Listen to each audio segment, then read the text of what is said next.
So I'm going to introduce Himani. I feel like strange doing that, but I got this from Wikipedia.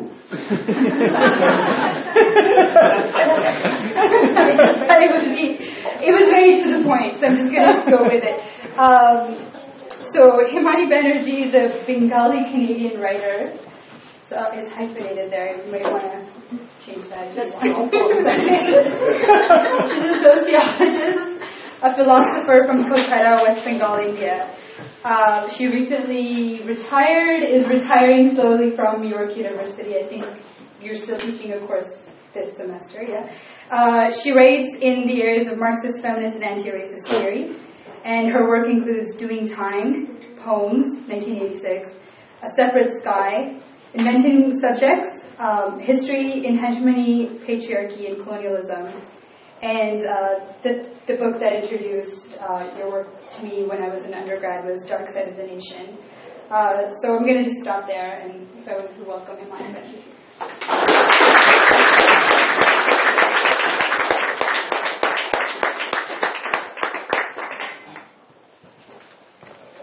I thank you all for being here, and Robert for giving us space for this afternoon, Aisha for arranging all of us to get together, and I thank very, very deeply the two poets who read before me. Their voices are very unique, they're very much of our time, and also of all issues relevant to us in history.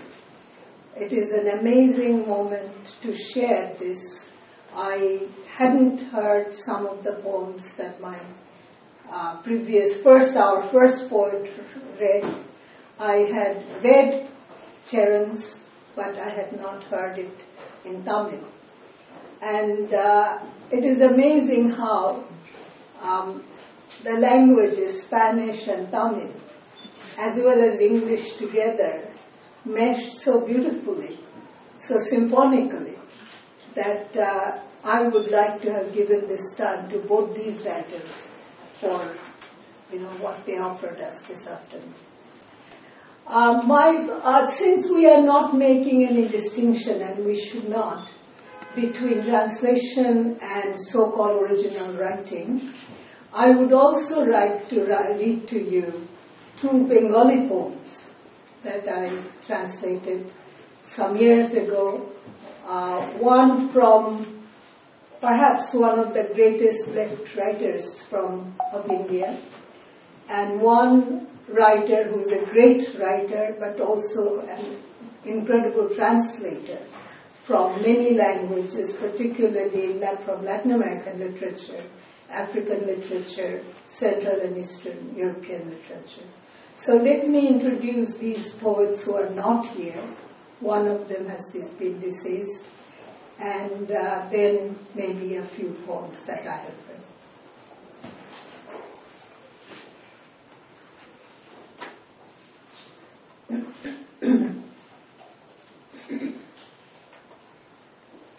The first poems are by a writer, the great left writer that I was talking to you about, Subhash Mukhopadhyay, and from a collection of his poetry called Joto Durei Jai, However Far I May Travel.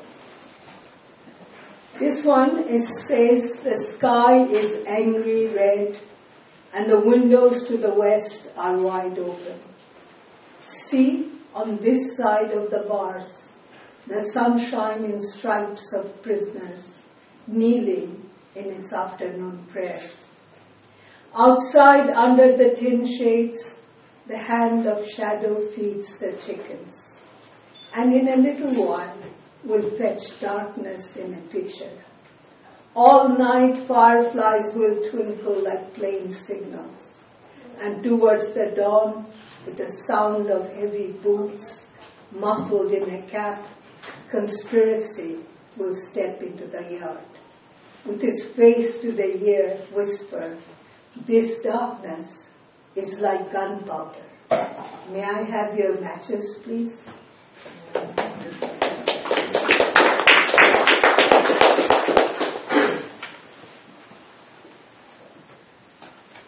This poem was written in another, what seems to be unending apocalypses and crisis in all parts of the world, mainly in ours.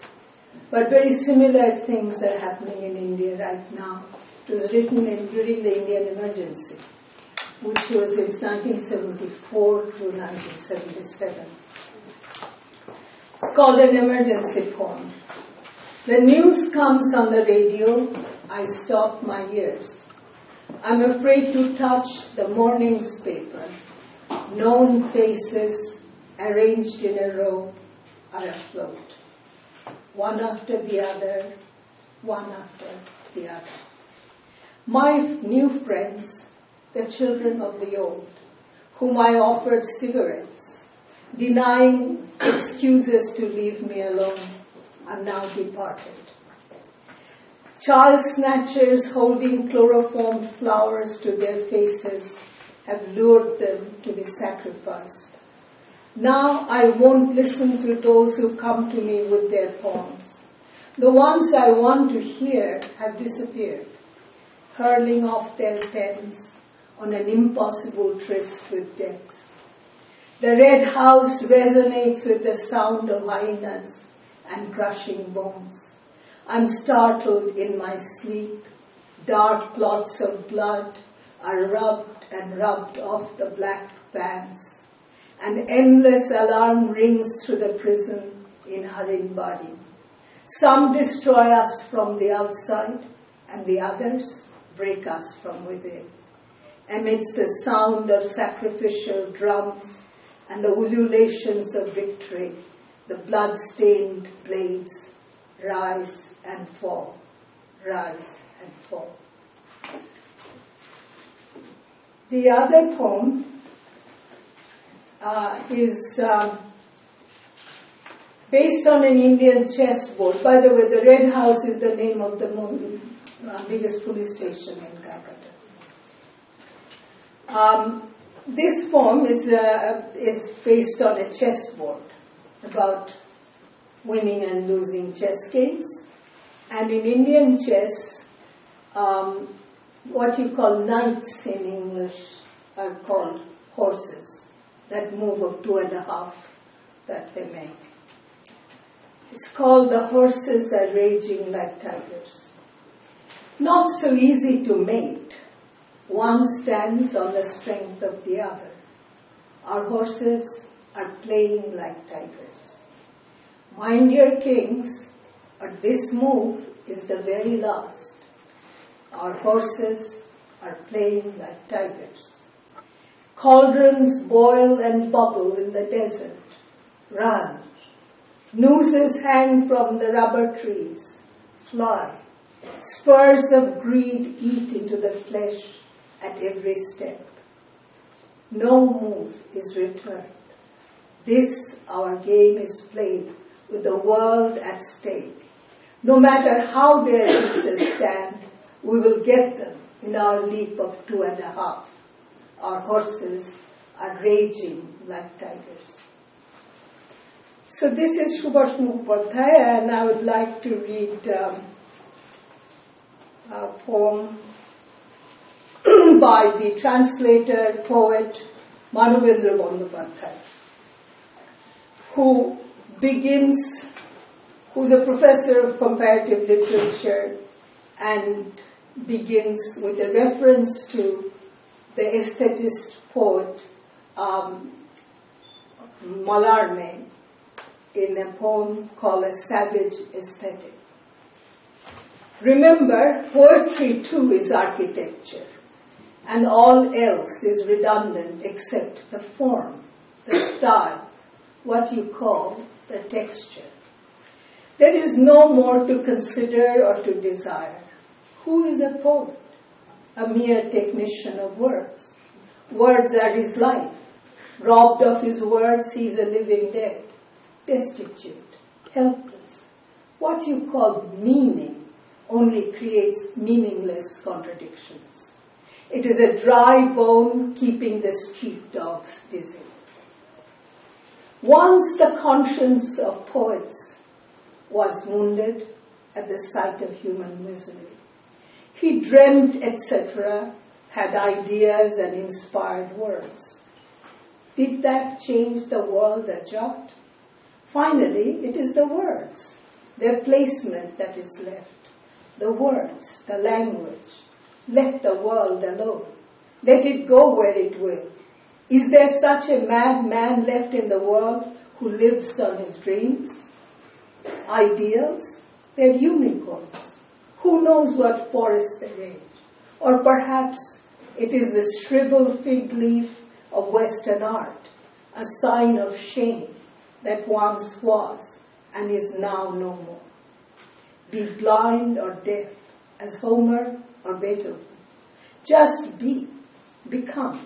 Never forget a poem is not a carrot. It has no comparison, no analogy. It is what it is.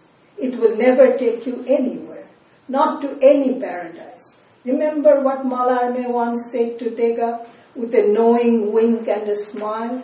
With words, with words, with words.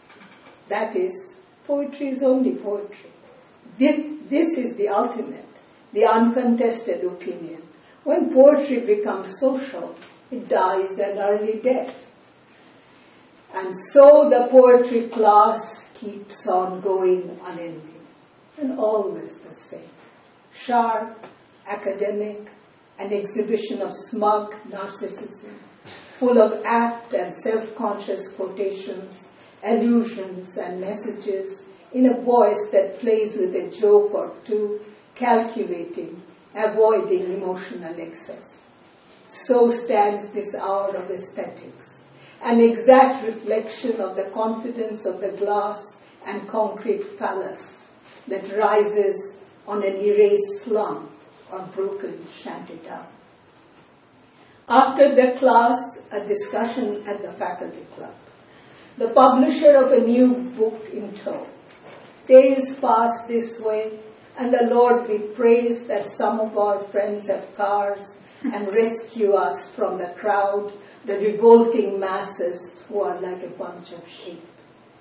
Yet it rains for 59 days. A flood is on the way. The anxious peasant looks at the sky.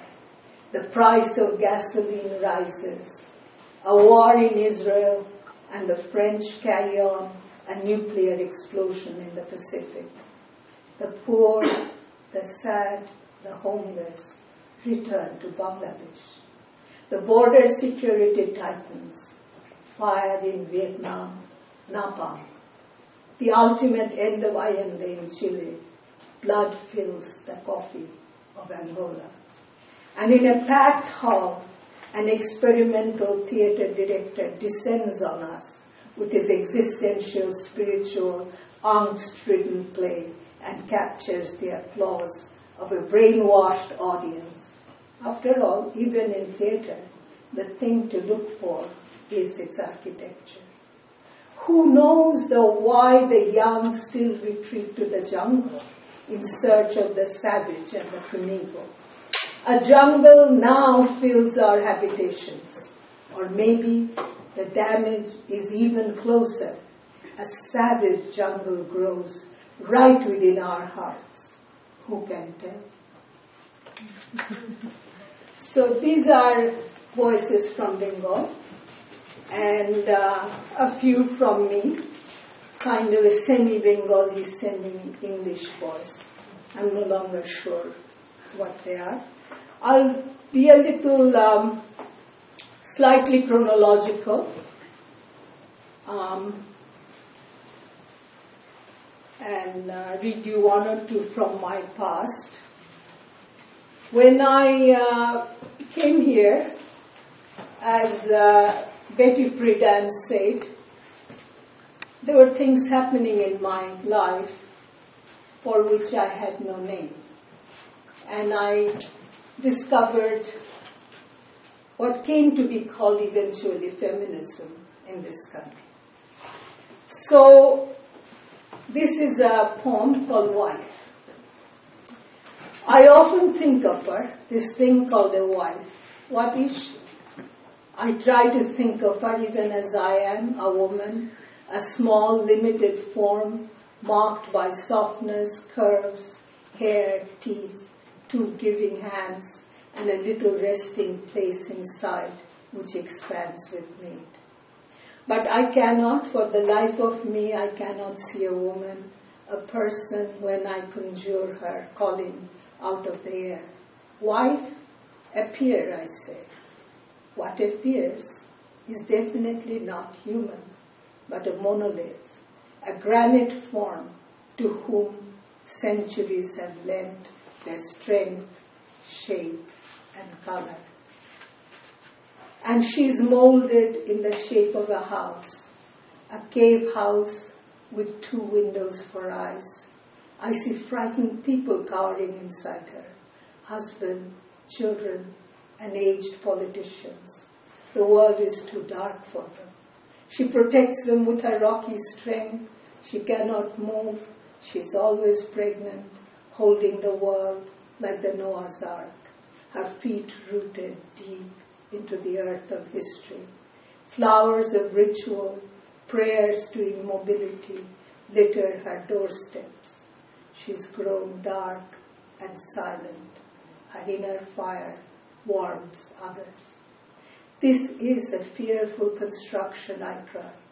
I pray for an earthquake to splinter this rock, this granite monolith, a mere form built by the male hands of history.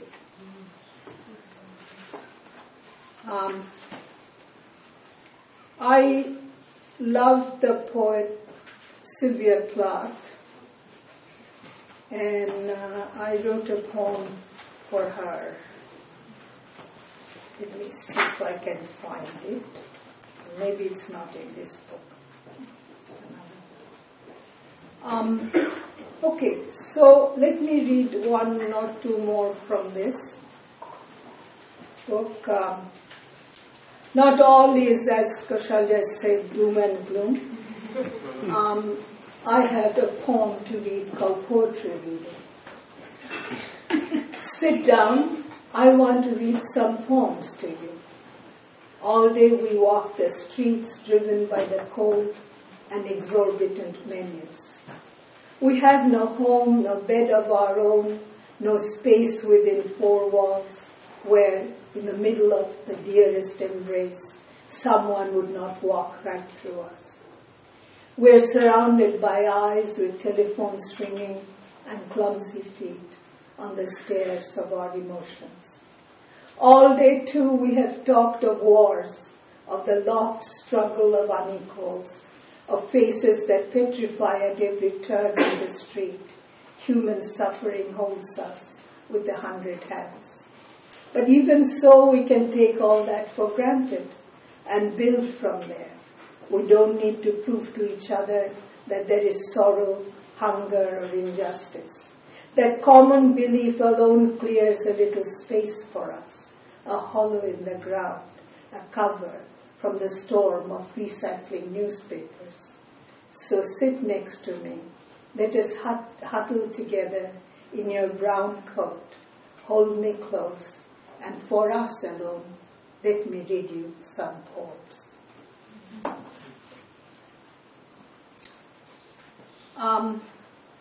English is not my first language, doesn't still continue to be. And Canada was and has been a long winter. So this is a poem I wrote a long time ago, surprised to see it myself, in 1974. The snow cannot hide the blood anymore. The woman is dying. She walks the pavements, counts steps, counts wounds, counts time. In the car tracks, teeth in the snow, the shadow lengthens, intensifies, the wind. Hair in the mouth, in the eye, blood trails, drops of blood, lumps of snow under the gas lamps, the wind, torn wings, leaves, feathers in the bush, and ambulance rushes with the predators howl. Everywhere, millions are dying.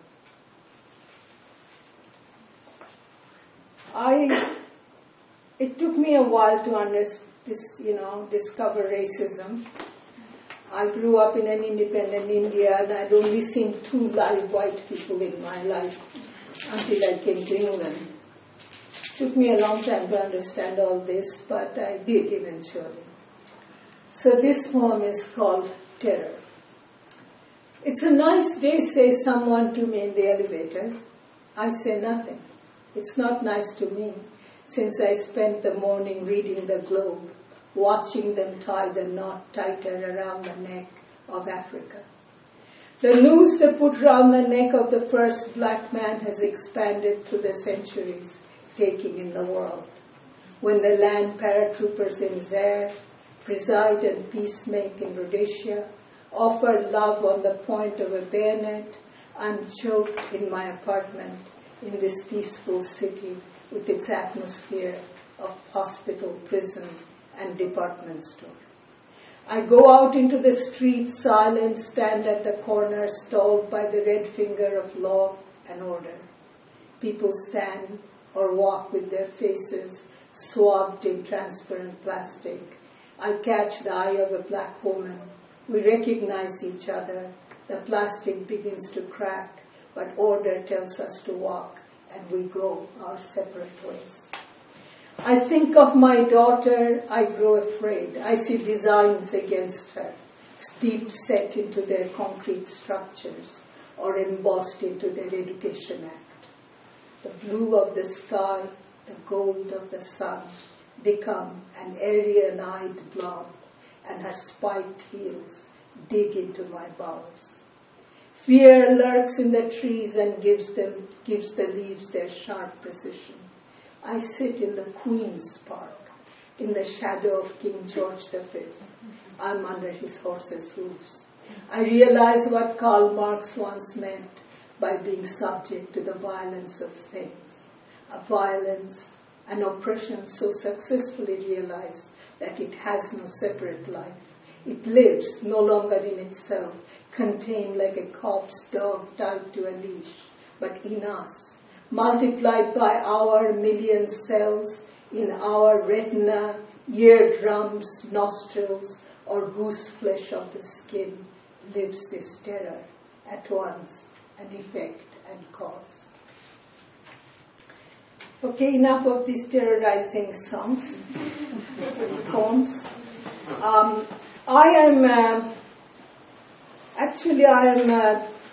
an adopted child of the black community. I discovered when I came to Canada this wonderful thing, this resistance and drug struggle of the courageous people who were once slaves, who had fought to be free.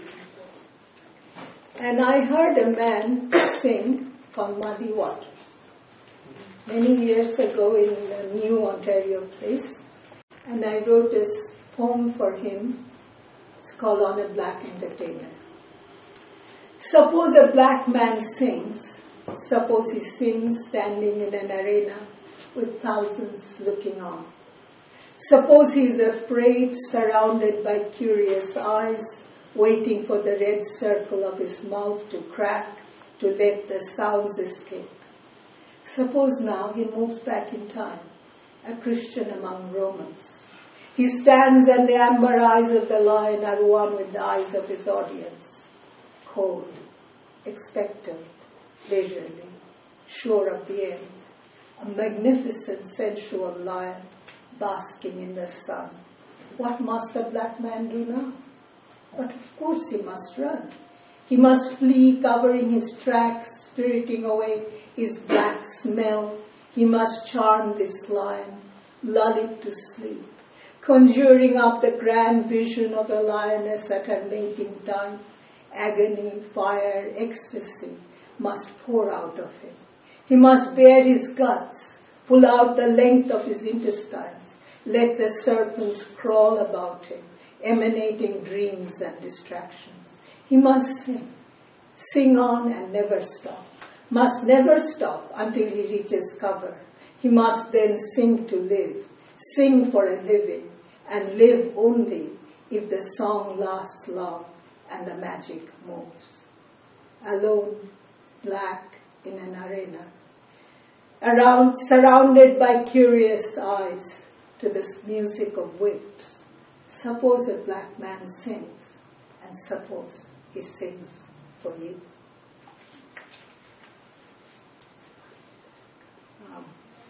Chile happened, a very short poem in Chile, and there was killed, thousands of people were killed in the stadiums, and there's a poem here in memoriam on Chile 73. Your voice falls on our comfort and tears to pieces its rotten fibers. Underneath, other voices, broken faces, hair billows. Order and peace, loud and strangled, smoke to the sky. Wind brings dust, scatters ashes on our books and songs. Colors turn grey in fading light, and death creeps in through the geraniums. So that's one phase of things, poems. I'll read you a couple more from this other book. There was a lot happening in here in Toronto when we did struggle. Now it's BDS, then it was South Africa, the anti-apartheid struggle. And the word apartheid always sounded in my ear like apartheid. So this poem is called Apartheid. In this white land where I wander with scapegoats, there are laws. Apartheid. In this white land, rocks, black hands, gold and diamond. Blood oozes from the mouth. Apartheid. In this white land, Chinese coolies, black slaves, Indian indentures, immigrants, head tax, virginity tests. Apartheid. Sudden attacks in the dark, in the dawn with cops and dogs. White cop plays with her mouth, resuscitates. London, Pretoria, Toronto, apartheid. Reagan extends his white hand from the White House. Fingers cash, sells arms. The shop smells of blood, vomit, and gunpowder. Divestment hurts the blacks. Apartheid. In this white land, skin is fingered like pelt. Skin is sold, and the ivory of her eyes, the category human, has no meaning when spoken in white. Apartheid. So that, and there are two poems. One written to Nahala, whose book is being released next week, I guess, or in a couple of weeks. On the 30th. On the 30th, and I have a poem for her. And these two, in unending struggle for Palestine. It was one of those occasions when I wrote. These now too, they are doing peace talks. Then too, there was some talk about that. So the poem is called A Few Thoughts on Peace. Peace with her brow of patience, downcast silent eyes, and wings of the dove, treading the rubble and the dust of the bombed cities, is an obscene and fugitive dream, dreamt by men in power, resting a while before pulling the trigger at the next human being who protests for life with dignity. Peace is not patient, nor passive, nor silent. A fleeting marmoreal beauty, a brainchild of the capitalist and the bourgeois historian. Peace is restless, strident and strong, moving like the wind through the earth, gathering her people who will fight under her banner, who will say no obstinately with the voice of Victor Hara to all oppressions, to the last unfreedom. Peace is the woman of Tyre and Sidon, in her ragged black dress, putting back together the torn limbs of her child. Peace is the total refusal of death. She is the women of Vietnam, who scream as wide as the sky, Yankees, murderers. Peace is a woman of El Salvador who aims to shoot for the ultimate equality. So these are my poems, and I'll just end with one, which could again and again be written, which is probably why I don't write poetry anymore, because the same poem seems to be needed to be written time and time again. So I could just use the same one. This poem was written in during invasion of Iraq, and it's a letter to Iraq. It says, "Dearest, sitting in cafes and museums of Europe, Amsterdam to be precise, places where you have not been, nor where the dark and the green that is in you, in the delicate lines of your face, in the curves of your eyes, are never reflected, I carry you in the palms of my hands. Except perhaps in their Tropen, colonial museum, where you lie fragmented in the objects which they have torn apart from history, like limbs from the whole live body, and put them on display. There, my sweet, in clay, wood, beads, pieces of bamboo, your humble body is offered to my sight as artifacts. I cannot touch you. This is Europe. You are a museum piece, 1,000,000 miles of distance by air, a fantasy formed in airline posters and shatterproof fiberglass, which preserves the depth of our everyday to create their civilization.